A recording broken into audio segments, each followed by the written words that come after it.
About this meeting today, this is Omar, security for me. So they spent over $100,000 on security last quarter, but she wants to defund the police. But our speaker today is running against her for the 5th Congressional District. Let's welcome Cecily Davis.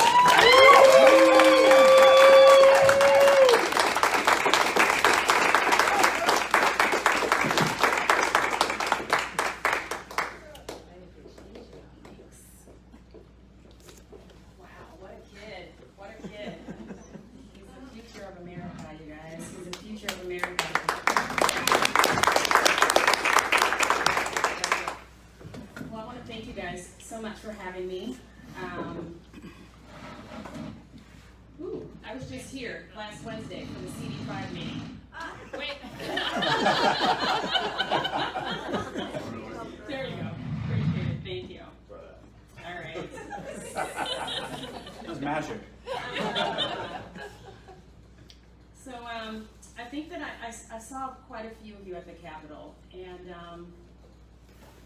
rallies are always fun because you get to be on stage, and if you have a few tough messages, you get to. I love to be that person to just rile everybody up.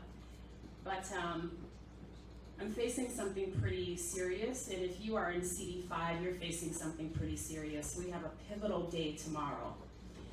City elections, where we will be electing mayor, park board, city council, and we will be deciding on a public safety amendment that is being funded by an external, someone who doesn't even live in Minnesota, is pushing this agenda to defund our police, to completely dismantle the Minneapolis Police Department. And I kind of walked in a little heavy, and Matt's like, "Are you okay?" And I'm like, "Yeah, I'm fine." I just feel the weight of that right now. Last Thursday, I went to Linden Park, and I wanted to hear from, there were some liberal people who were standing around, and they were kind of talking about giving their opinion as to what question number 2 is going to mean. And that was really tough and frustrating for me. I went there to listen, to not give my opinion. I just wanted to literally hear what the other side had to say and how they think. And as I was standing there at that time, 76 people had died by way of gunshots in Minneapolis. And so they're standing and they're talking about the notion of defunding the police and not really beefing up the staff with the Minneapolis police, and not refurbishing it, but putting in place healthcare officials and social workers to show up. And as I've been touring around CD5 and I've been talking to police departments, and I've been talking to healthcare officials, and I've been talking to social workers, I actually asked the social workers, and they said, "You know what? No one's actually talked to us. No one asked us, because guess what? I don't want to show up on a scene with a police officer when there's someone is in a tough situation. I'm not built for it. I'm not interested in going through the training, and I'm built for after the effect. Once that person is arrested or once they're put in the hospital, that's my job, to come in and be that soft place to land."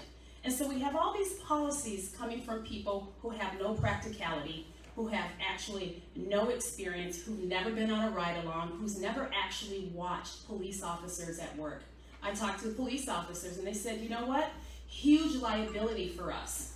To have someone show up with us on scene in a very unpredictable scenario, and now we have to worry about the assailant, we have to worry about bystanders and citizens, and now we have to care for this healthcare official.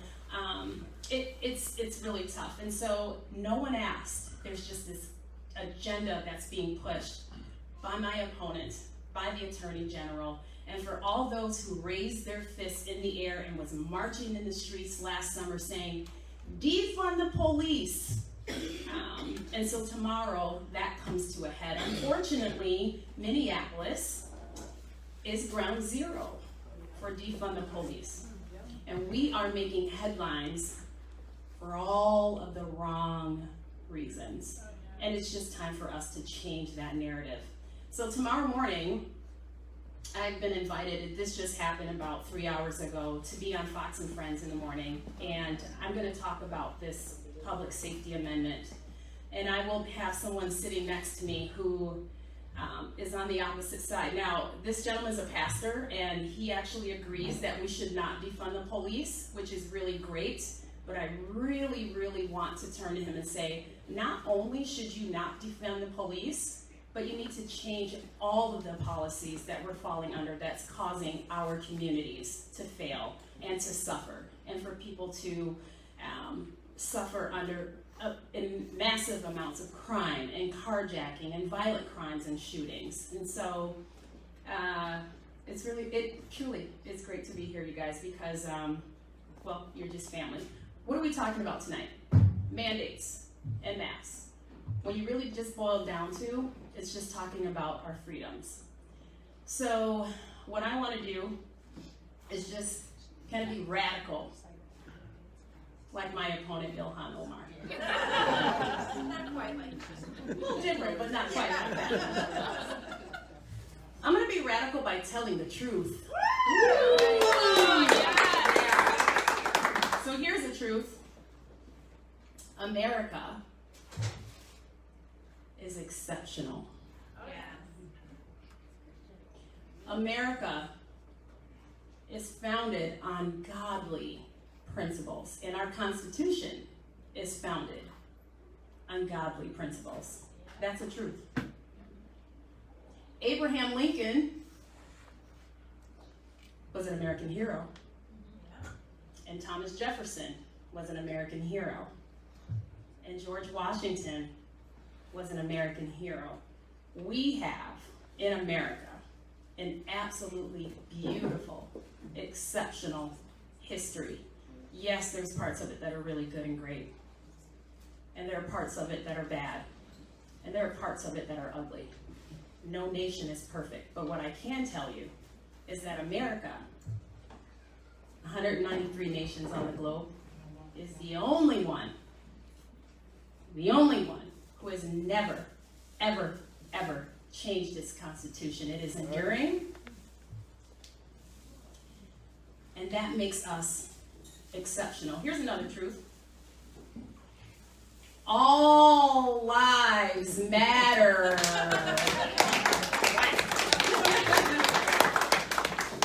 Another truth. Police officers here in this district, in Minneapolis, and all across America, they put their lives on the line every day to keep us safe. Police officers are heroes. That's another truth.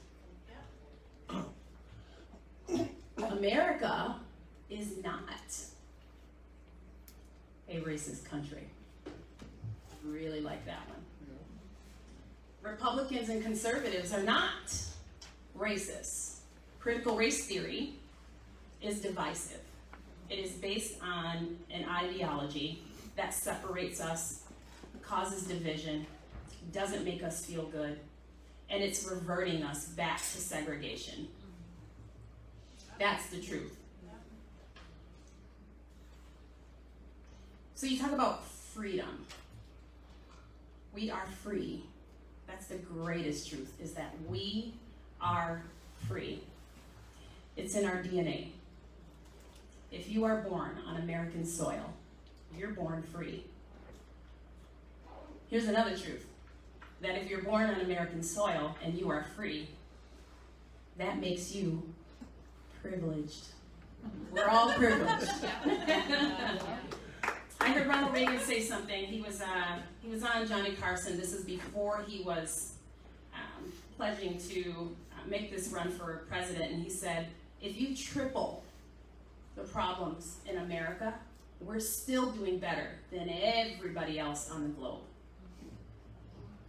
We are exceptional. America owes absolutely no one an apology. Absolutely no one an apology. Only an opportunity. That's it. No apologies, only an opportunity. So I'm running against someone who absolutely hates America. She hates Jewish people. She makes that very clear. She's overt about it. She hates Black people. She makes that very clear. When you tell someone, an entire city of people, that they don't have the right to defend themselves, and you want to eradicate the very entity that protects them, then you hate them. So Ilhan Omar hates Jewish people, that's obvious, but she also hates white people, and she hates Black people, and she hates Hispanic people. She hates everyone who lives in my district. For that reason alone, I cannot simply lie down and allow her to continue. I have to, with your support, rail against her and her quote-unquote leadership. We're suffering. We are suffering not just in Congressional District 5, but we are suffering in America under massive leadership failure. Afghanistan was a complete and utter failure, and we lost precious lives. Our borders are out of control. They won't acknowledge it. They don't acknowledge it. Massive leadership failure. Our dollar is being devalued every day. We're losing our buying power. We're losing our businesses. Parents are losing the right to choose their child's education and to view curriculums and decide where their children attend school. A zip code dictates the education of children today.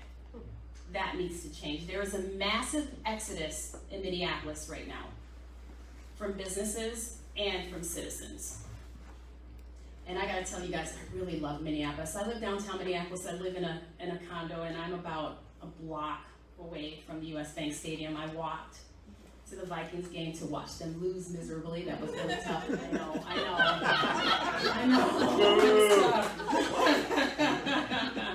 That was tough.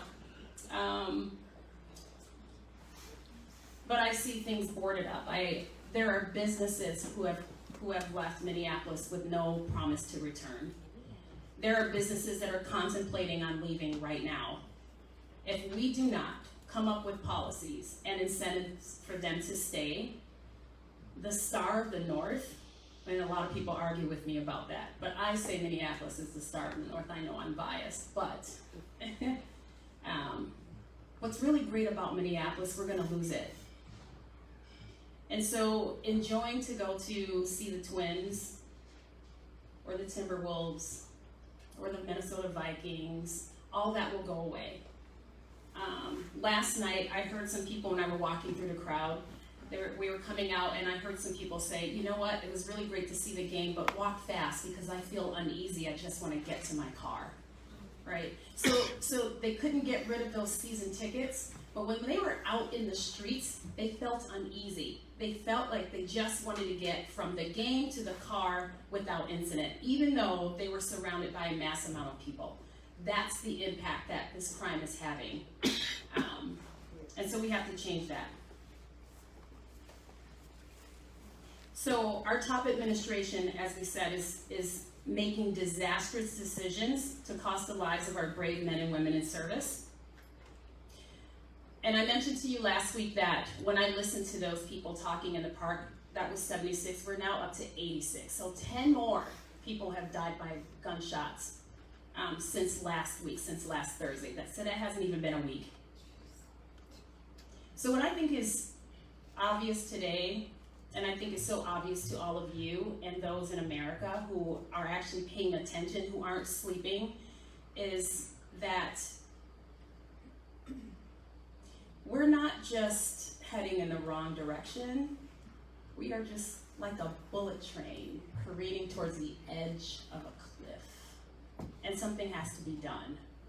So we have to make a decision that America is exceptional, and that we won't apologize for it, and that we will tout our red, white, and blue, and we will stand up when we hear our anthem, and gentlemen will pull off their hats and put it across their chest to the right, and us women will put our hands on our hearts to the right, and we'll say that Pledge of Allegiance with pride. And we want to apologize for it, and we'll say it really loud. We will relish in our history, and we'll tell it in its entirety, the good, the bad, and the ugly, so that we can honor what's great about us and great about American history, but that so we also don't repeat those mistakes that we've made in the past as well. I think about being born free, and I think about the border. And when I look at the border and I see people rushing to get here, I think about that. I said, you know, no one's trying to come to America because we're a racist country. They're really, really racist over there. Let's head towards America. No one's trying to get into America because we hate one race versus another. They're trying to get here because they want to taste what we're just born into. They want to taste and experience what's in our DNA. They actually want to know what it feels like to be like us, to be exceptional, to be from an exceptional nation, so that they can have the opportunity to leave a legacy for their future, for their children, and the next generation, and then the next generation beyond. They want to have a hand in that experience of knowing and living under a constitution that is enduring. They want to reap the benefits of the Bill of Rights. Can't blame them for that. We just want them to do it legally. We need them to do it legally. The American flag. Red, white, and blue. 50 stars representing states united, like all of us in here, united. Red for hardiness and valor. Maybe it's the red for all the bloodshed that stains our soil and the people who gave their lives to make sure that we remain exceptional. White for purity and innocence. And I said that to my mom, and she said, well, yeah, white's pure and just a little cynical. I know what she was thinking, but when I think about white and divinity and the concept of personal responsibility and nobleness and honor and integrity and the right, the absolute beautiful red, white, and blue patriotic right to self-determine, that is huge. I was born in a black monolith. We have a kid in here, so I'm gonna curve this story. Oh, he's good. Yeah. Okay, He's good. so I was given, God bless America. I was given my birds and bees talk, and my political talk all wrapped up in one. Took about 10, 15 seconds. You're gonna love this. So my mom sat my sister and I down and she said, okay, so when it comes to the birds and the bees, just don't bring any babies in this house. And when it comes to politics, one's for the rich, one's for the poor. Republicans and Democrats. We're Democrats, so you're gonna always vote Democrat. And that was it. That was it. That was my birds and bees talk and political talk. And then we wanted to go out. She said, make sure you bring the car back full of gas, and that's that. So I didn't question. I just went along because that's just what you do in the black monolith. If you are a member of the black community, you don't question. And so you vote all things black, and you support all things black, and you tout for all things black, and you don't step outside of those lines, because if you do, then you're a traitor, you're a race traitor, you know, you're all kinds of names and things like that. You've heard them all, they're despicable. And I started questioning during Bush's presidency. And I had 0 people to talk to about that. No one. I am literally, on my maternal and fraternal side, the only conservative in my family. So I had literally no one to talk to, none of my friends at the time. I voted for Obama. I needed to see someone who looked like me become president of the United States because of Black history and because of the Black experience in America. And then Obama was impressive because what he was actually saying was everything that I needed to hear. And when he was on 60 Minutes and the gentleman asked him, if you don't make it as president, if you're not elected in office, do you think it's because of your race? Do you think it's because you're Black? And he said, no. It will be because I haven't done what it takes to prove to the American people that I have what it takes to run the country. And I said, oh, finally, a Black politician who's not talking civil rights and he's not preaching to us, he's literally talking about character and ability and merit. And so I just ran to the booth with all the enthusiasm, and then once he got in, something completely different. And then an orange man slid down an escalator. And all the things that I thought Obama stood for was coming out of this guy's mouth. He was talking about America first. He talked about American exceptionalism. He talked about why our borders need to be protected. He talked about why our allies should be paying us if we're protecting them. He talked about our position on the globe and that we are the model. We are the standard here in America. We're the innovators. We're mimicked for a reason, and we're hacked for a reason, because we are just, forgive me for just, I'm laying this on thick, we're just exceptional people. And so I'm like, that's my president. That's the guy that I want to vote for. So where does all this stop? When does it stop? Well, we have to change our vote. Now we in here, we've got it right. We've got it right. But my district, you guys, is made up of, I'm 22% base supporters, conservatives, Republicans, and then I have to deal with 63.3% liberals. And that is my challenge. That's where I'm going to have to spend most of my time. Dealing with people who have the Black Lives Matter sign in their yard, trying to sell me my victimhood,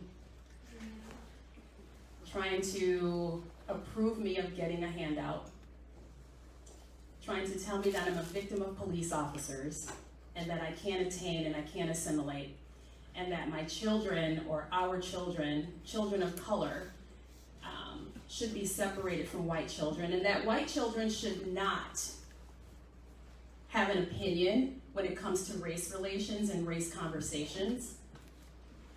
And I have to convince them that their policies, literally, with defunding the police and critical race theory, and not allowing parents to choose their child's curriculum, is literally killing us and eroding what we know as America. So that's my challenge, but I'm grateful today and I'm hopeful today because I see the base is growing, more and more brave, standing in front of superintendents and school boards, and I see the base at the Capitol, in the streets, putting up signs, knocking on doors, doing lit drops, making phone calls, giving funds. But I also see there's a blue awakening happening in my district as well, where there's infighting because common sense is starting to kick in. Yeah, it's encouraging. And you know, I thought I wanted to defund the police, but now that my car has been jacked, and I'm afraid to stand on the bus stop with my kids and my neighbor's kids, and it's really difficult to plan and protect against a stray bullet, I realized that I was probably off a little bit. And maybe I meant well, but I need the police. We need the police. And so tomorrow is a pivotal day. Like I said, I'm really, really hopeful. But I have to convince those people that they don't speak for me, and that terms like white privilege and white fragility and equity need to be done away with. And I need to get them to embrace that America owes no one an apology. And I gotta get the Black community to really, really open their ears and their hearts and realize certain things, that there is a party that is absolutely interested and deliberate in keeping you down so that you can't assimilate and that you can't succeed, and that you're not being considered and you're not able to participate in America's wealth because of the policies and the leaders that you keep voting in. They're getting rich. They have protection. They don't live in the neighborhoods you do. And yet they're asking you to vote a certain way. That probably is one of my greatest challenges. Everyone here in this room, everyone who identifies as conservative and Republican benefits from the American experience. Everyone who is blue or liberal benefits from the American experience. Everyone who crosses our borders illegally benefits from the American experience. My opponent, who's an immigrant who came to this country and became successful and applied American principles and became a success, and now works in Congress, benefits from the American experience. And yet she turns around and hates America and hates its people. And we simply can't allow that. So I applaud your strength. It's the wind beneath my wings, truly.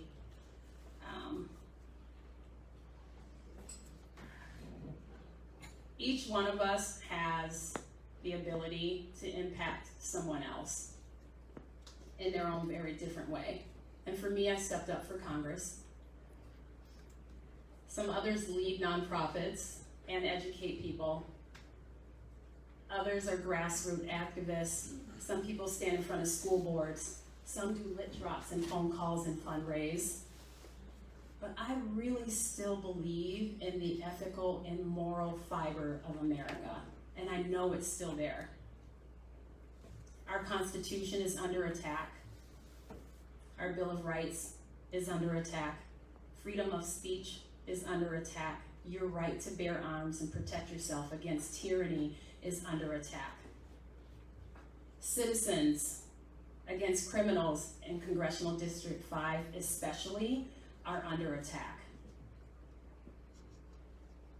And so therefore your right to self-determine and be a free, liberated American is under attack. We are a constitutional democracy. Constitutional republic. We are a constitutional republic.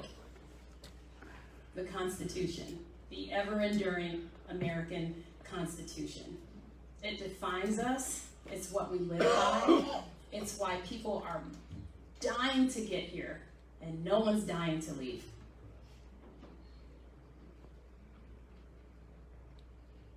So, I implore you to continue to support the American experience, to support each other, continue to wave that flag and sing that anthem, and know our history and tell it in its entirety, and to educate and protect children and the institution of family, and guarding morality, and just being wonderfully American. So leave here today more conscious than ever of your freedom. Should look for it and listen for it and guard it and protect it. The very thing that distinguishes us from any other nation on the globe is our Constitution and our freedom and our liberty.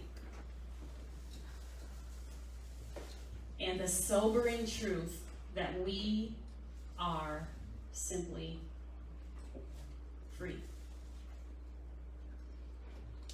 The role of government is to be very minimal as we exercise our freedoms to the max. I'll close with this. We serve an exceptional God.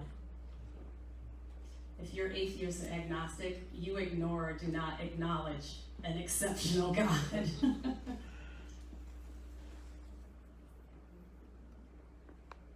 Our freedom is our weapon, you guys.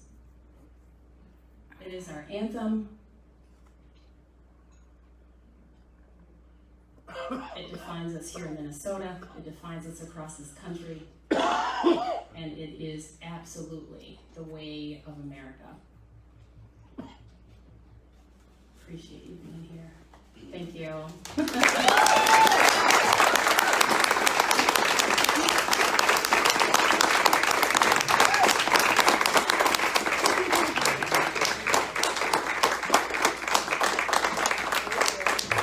Give it one more time. Here we go. Let's also give it up one more time for Little Jackson.